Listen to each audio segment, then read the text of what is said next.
दोस्तों, आप सभी ने महाभारत तो देखी ही होगी, जिसमें 5 पांडव भाइयों की एक ही पत्नी होती है। क्या आपने कभी यह सोचा है कि पांचों पांडवों के साथ विवाह के पश्चात द्रौपदी ने स्वागरात कैसे बनाई होगी, और पांचों पांडव भाइयों की केवल एक ही पत्नी क्यों थी? अगर आप यह नहीं जानते तो चलिए जानते हैं आज हमारी इस वीडियो के माध्यम से। आगे बढ़ने से पहले अगर आप हमारे चैनल पर नए हैं तो चैनल को सब्सक्राइब करके बेल आइकन को प्रेस करना ना भूलें। जिस समय द्रौपदी का विवाह अर्जुन के साथ हुआ था, उस समय पांचों पांडव अपनी मां कुंती से छिपाकर ब्राह्मण वेश में रहा करते थे और जीविका के लिए भिक्षा मांगा करते थे।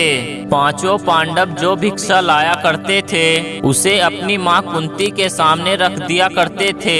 फिर उस भिक्षा को माता कुंती पांचों भाइयों में बांट दिया करती थी। इसके पश्चात एक दिन पांचों भाई द्रौपदी को साथ लेकर आए और माता कुंती से कहा, देखो माँ, आज हम आपके लिए क्या लेकर आए हैं। लेकिन माता कुंती ने पीछे देखे बिना ही यह कह दिया कि पांचों भाई इसे आपस में बांट लो। माता कुंती के मुख से निकली यह बात सुनकर पांचों भाई चिंतित हो गए, क्योंकि वह अपनी माँ की बात को मानना अपना धर्म समझते थे। और जब देवी कुंती ने द्रौपदी को देखा तो वह सोचने लगी, यह मैंने क्या कह दिया। और जब दूसरी तरफ इस घटना का पता द्रौपदी के पिता ध्रुव को चला तो वह भी परेशान हो गए और बोले, धर्म के विपरीत किसी स्त्री के 5 पति कैसे हो सकते हैं। फिर महर्षि व्यास जी ने राजा द्रुपद को बताया कि भगवान शिव ने द्रौपदी को उसके पूर्व जन्म में ऐसा ही वरदान दिया था। ऐसे में राजा द्रुपद को अपनी पुत्री का विवाह पांचों पांडवों के साथ कराना पड़ा।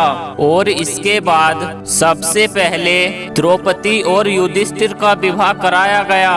और उस रात द्रौपदी ने युधिष्ठिर के साथ अपना पत्नी धर्म निभाया। और फिर अगले दिन द्रौपदी का विवाह भीम के साथ कराया। और उस रात द्रौपदी ने भीम के साथ अपना पत्नी धर्म निभाया। और ऐसे ही अर्जुन, नकुल और सहदेव के साथ द्रौपदी का विवाह हुआ। और तीनों के साथ में द्रौपदी ने अपना पत्नी धर्म निभाया।